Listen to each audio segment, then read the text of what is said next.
All right, Harmony Muse crew, welcome back. We're diving deep today, and it's going to be a good one. Oh yeah, this is going to be juicy. Because we are talking about Halo. We are. Everyone's favorite sci-fi, Space opera. Space opera, yeah. With, Big green dudes. Master Chief. Master Chief. And lately... Lately, there's been... a lot of buzz. A lot. 343 getting rebranded. To Halo Studios. Yeah, to Halo Studios. It's a lot more direct. Makes a lot more sense. Way more sense, yeah.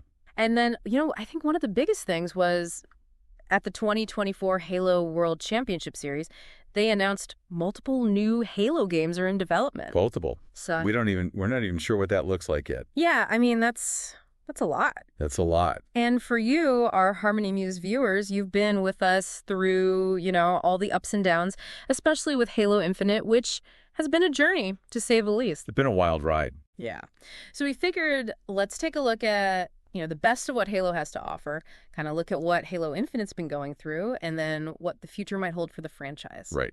Let's get into the nitty-gritty. Yeah, so consider this your definitive guide. Yes. And to help us break it all down, we've taken a look at some expert opinions, some recent articles from Games Radar Plus and Tech Radar, and even dug into the trenches of, oh yeah, Reddit. Oh, we went full Reddit on this one. Just to get a feel of what the community's saying. Absolutely. Fan sentiment's huge. Yeah.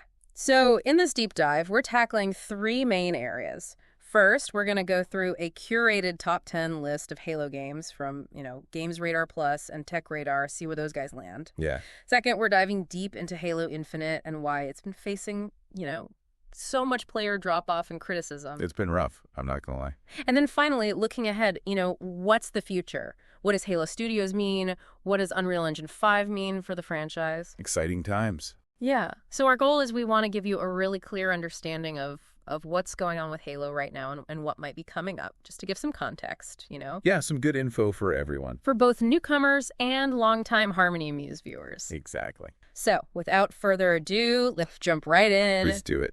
To the best Halo games of all time. Oh, here we go. This is a hot topic. Oh, this is going to start some debates. Absolutely. Ranking Halo games, always a debate. But, we got to start somewhere. Yeah, we got to have a starting point. And we figured, why not look at Games Radar Plus and Tech Radar, see what the experts are saying? Exactly. Games Radar Plus updated their list back in November last year, 2024, and then Tech Radar updated theirs in February of 24.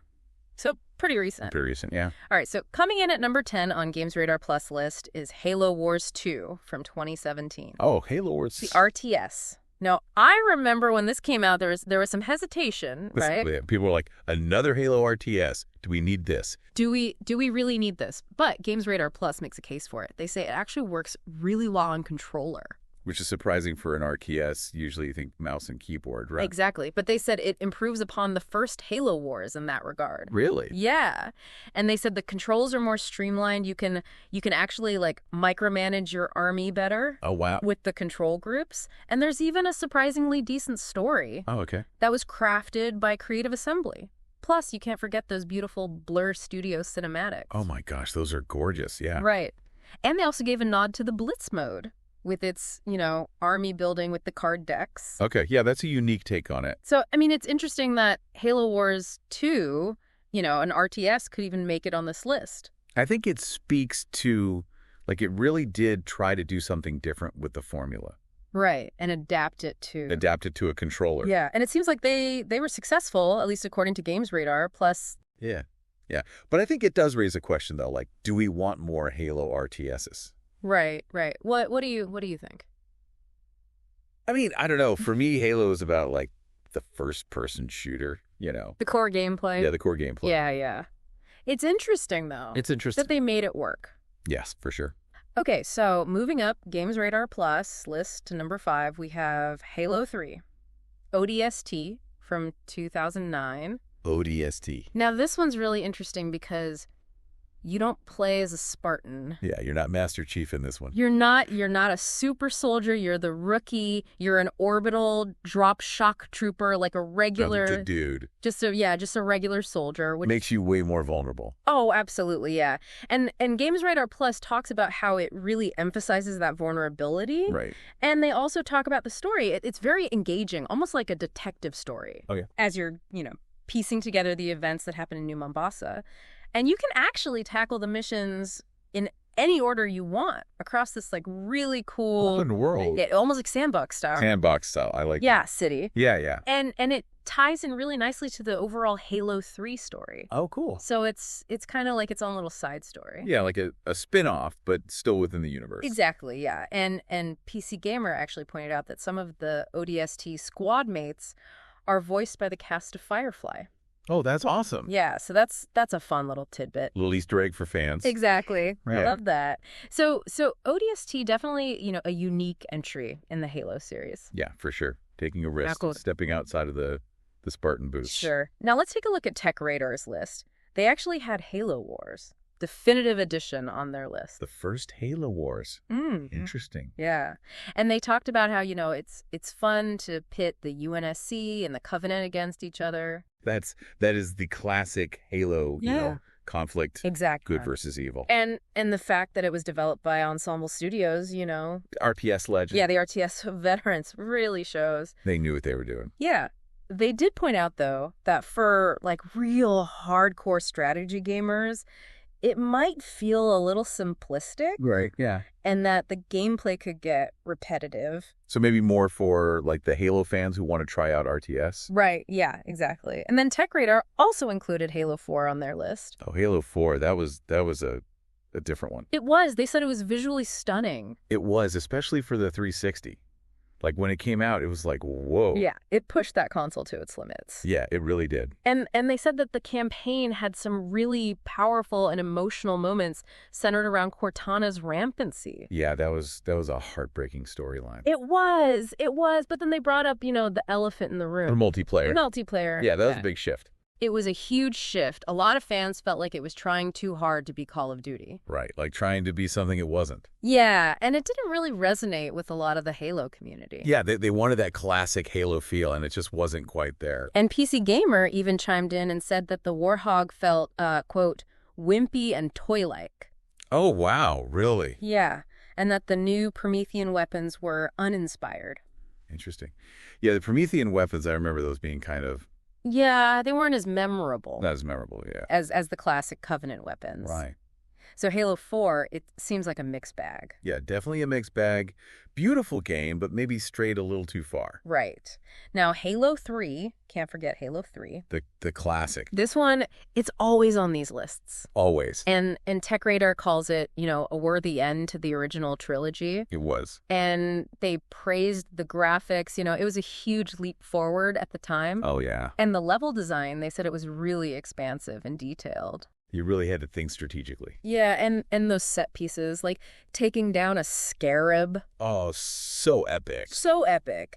They did mention a couple of drawbacks, though. Okay. Like the fact that there weren't elites as the main enemies. Right, because of the alliance with the Arbiter and all that. Yeah. And then the Cortana level, that was kind of divisive. Yeah, some people loved it, some people hated it. Yeah. But overall... Overall, phenomenal game. A phenomenal game. Yeah, a great conclusion to the trilogy. Absolutely. Really brought everything together. And speaking of great games, Halo. Reach. This one's always gets high praise. Oh, yeah? Both Tech Radar and PC Gamer love this game. It's a fantastic game. They talked about the campaign. Such a good campaign. So good. It's tragic. It's grounded. And it's like, we know how it ends. We know what happens to Reach. But it's still so compelling. Yeah, and it introduces some really cool mechanics. Yeah, like sprint and armor lock. Armor lock, that was something else. And who could forget that spaceship battle? Yeah. Oh man, that was intense. Intense. And the story of Noble Team. Oh, Noble Team. So good. So good. And it's got a very somber tone, which is... It's different from other Halo games, you know? Yeah, it's unique. Yeah. And PC Gamer called it the, quote, most confident and consistent Halo campaign. Wow. Yeah. And Tech Radar also loved the armor customization. Oh, yeah. The armor customization in Reach was awesome. It was great. PC Gamer did have one little nitpick. Okay. They thought the art style was getting a little... Muddier. Muddier, yeah. And there was a bit too much exposition. Right. Less mystery. Less mystery. Compared to the earlier games. But, still an amazing game. Amazing game. Yeah. And then, of course, the one that started it all. The OG. Combat Evolved. Combat Evolved. Changed the game. Changed the game. Both Tech Radar and PC Gamer said it's monumental. Yeah, I mean, it really defined modern shooters. Yeah. And they talk about all the iconic things like the corridors, the Those music, are so good. those Gregorian chants. Chillers. Yeah. And the weapons, the projectile weapons, the energy sword. The energy sword, come on. And of course, Master Chief. The Chief, it's amazing. It's rudimentary in some ways, looking back on it. Oh, for sure. But it's still unforgettable. Yeah. And PC Gamer even said, it's kind of like a shooter for people who don't play shooters. Right. It's a little slower paced. Slower paced, yeah. Yeah. And they did mention, though, Jody McGregor said the Warthog run. Oh, the Warthog run. Still not great. Still not great, yeah. Some things never change. Okay, so PC Gamer's number 2 pick. Number 2. Halo 2. Halo 2, baby. Oh, they had so many good things to say about this game. I mean, it's Halo 2.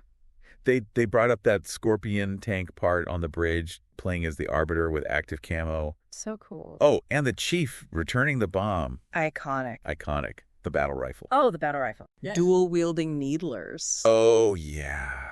So satisfying. Right. And they loved the Delta Halo mission with the jungle temples. Beautiful level. Oh, and that gondola sniping part. Oh, yeah. That was a good one. So good. They did say that, Halo 3 fixed a couple of things, like the removal of the assault rifle. Now, why'd they get rid of the assault rifle in Halo 2? I don't know, but they brought it back. Thank goodness. And the legendary co-op difficulty. Oh, brutal. Brutal. So Halo 2, another... Classic. Expanding the lore. Yeah. Introducing the Arbiter. And then we have Halo Infinite. Infinite. Now, this one's interesting. Yeah, it made PC Gamer's list, but with mixed feelings. Mixed feelings. They said the campaign had a more classic feel. Okay, that's good. Yeah, it was more back to basics, and they liked the, quippy dialogue. Oh, yeah, the grunts were hilarious in this one. The grunts were amazing. Yeah, they really brought the humor. And the open world, it was kind of like Combat Evolved, but yeah, more like a wide corridor kind of open world. I see. And the grappling hook, they loved the grappling hook. Oh, the grappling hook was so much fun. It was fun, but there were issues. There were definitely issues. Some people found the open world tedious. Yeah, kind of empty. And the story, it didn't have that same, grand spectacle. Right. The characters weren't as memorable. And they said it lacked that Bungie level design, that, classic feel. Yeah, it wasn't quite there. It's interesting, because I think Infinite was trying to do a lot. It was. And maybe it just didn't quite hit the mark on everything. Yeah, maybe it was trying to please everyone. And ended up pleasing no one. Maybe. And then, we got to talk about Halo 5. Guardians. Ah, Halo 5. This one, it was mentioned a lot, but not always for good reasons. Yeah, this was a divisive one. Games Radar Plus didn't even put it on their top 10 list. Wow. Tech Radar said it had great mechanics and vehicles. And the multiplayer was apparently really good. Yeah, supposedly some of the best in the series. Okay. But the campaign? Not so much. Underwhelming. PC Gamer said the same thing. Great multiplayer, not so great campaign. Interesting. And they brought up the co-op reviving. Oh, which was very controversial. But we did see on Reddit, some fans were saying Halo 5's multiplayer was, on another level. Okay, so maybe it excelled in the multiplayer aspect. Yeah, it seems like Halo 5 is where things kind of diverged from the classic formula. Yeah, and some people liked it, some people didn't. Right. It really split the fan base. So it seems like, looking at all these lists, Halo 3, Reach, and Halo 2 are consistently at the top. Yeah, those are the fan favorites. What do you think it is about those games that really makes them stand out? I think it's the balance. They have great campaigns, they have great multiplayer, and they just feel like classic Halo. Right, that core gameplay. Core gameplay. Yeah. All right, so let's talk about Halo Infinite. Okay, let's get into it. This one, it had a lot of hype. It looked like it was going to be a return to form. It did. It had that classic art style. Everyone was excited. But then it launched. And It's been rough. The player drop-off has been huge. I think there's a stat 98% player loss on Steam. 98%. That's alarming. It's a lot. And it's not just Steam, it's across the board. So something's not working. Yeah. What do you think are some of the main reasons for this? Well, one of the biggest complaints I've seen is just lack of content. Yeah, especially early on. Yeah, people were saying there weren't enough multiplayer modes, the progression system was lacking, and the customization options were limited, And a lot of that customization was behind paywalls. which, for a free-to-play game, that's kind of expected, but it just Yeah. felt like too much. Yeah, it felt like they were nickel and diming. Right, and it just wasn't enough to keep people engaged. Yeah. And then, there were the technical issues. The desync? Desync, those ghost melees where you just get punched out of nowhere. Yeah, that was frustrating. And random ping spikes, crashes. This was happening like a year after launch. A year after launch. You'd think they'd have fixed that by then. You would think so. Yeah. And then on PC, the keyboard and mouse controls were apparently terrible. Oh, that's not good. Not good. So you've got content problems, you've got technical problems. And then, to make matters worse, some former Halo developers like Tyler Owens and Patrick Wren, Oh, they came out and they publicly criticized Xbox and Microsoft. oh, wow. Yeah, they said that they were prioritizing, money over the game's quality. Oh, that's not good. Yeah, they were talking about contracting policies, layoffs, Even though the game was profitable. even though it was profitable. And they said that, this was setting Halo up for failure. And the layoffs at 343, that must have been really tough on the team.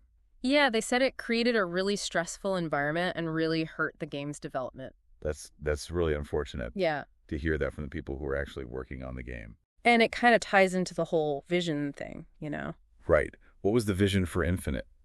It was supposed to be this live service platform. It was going to be constantly evolving, constantly expanding. It's supposed to be the Halo game to end all Halo games. Right, but it didn't have the resources, it didn't have the planning. And the development was, mismanaged from the start, right? Multiple delays, tons of contractors. It was a mess. Yeah, that sounds like it. And the content roadmap it was always changing. It was unclear what was coming next. So people just lost interest They moved on. to other games that were providing that content, that consistent experience. Right, because there are other games out there that are doing the live service thing really well. Yeah, like Overwatch 2, Call of Duty. They're constantly putting out updates, new content. Then they're more stable. They're not having the same technical problems. Right. And someone on Reddit brought up a really interesting point about crossovers.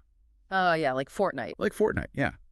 They do all these collaborations. It brings in new players, keeps things fresh. And Halo Infinite, they haven't really done any of that. It's weird because they have all these other IPs they could pull from. They do. They could do something really cool. Right. Like imagine a Master Chief skin in Forza or something. That would be awesome. Yeah.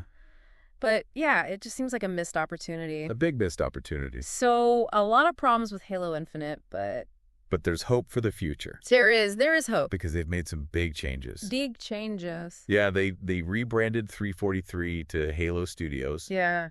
and they're moving to Unreal Engine 5, Unreal Engine 5. which is huge. Huge. This is a big deal. It's a complete overhaul. They're not just changing the technology. They're changing the structure, the processes, the culture. Everything. They're trying to fix what went wrong with Infinite. And they even showed us a little glimpse of what Unreal Engine 5 can do. Oh, yeah, Project Foundry. Project Foundry. It was just a tech demo, but But it looked amazing. it did. The environments, the foliage, it was all so detailed. And the Master Chief model, it was like Upgraded. upgraded. Yeah. And they said that a lot of what they showed in Foundry is going to be in future Halo games. So we can expect that level of fidelity. Yeah, it's exciting. It's very exciting. And they confirmed that they're working on multiple new Halo games. Multiple. Multiple at the same time. Wow, they're going all out. They are, while still supporting Infinite. So Infinite is still going to get updates, but the new games are going to be on Unreal, Yeah. So they're kind of doing two things at once. which makes sense. They got to keep Infinite alive, Right. but they also need to move forward. Yeah. They got to learn from their mistakes. Exactly. So the question is, what are these new Halo games? That's the $1 million question. Everyone's speculating. And the biggest rumor right now is a Halo Combat Evolved remake. A remake in Unreal Engine 5. That's what they're saying. Yeah. And there's even talk of it being on PlayStation 5. PlayStation. That would be huge. That would be massive. Halo on PlayStation. It would open up the franchise to a whole new audience. It would be a smart move, I think. Yeah, I think so too. But even with the remake, we can't forget about Halo 7. Halo 7.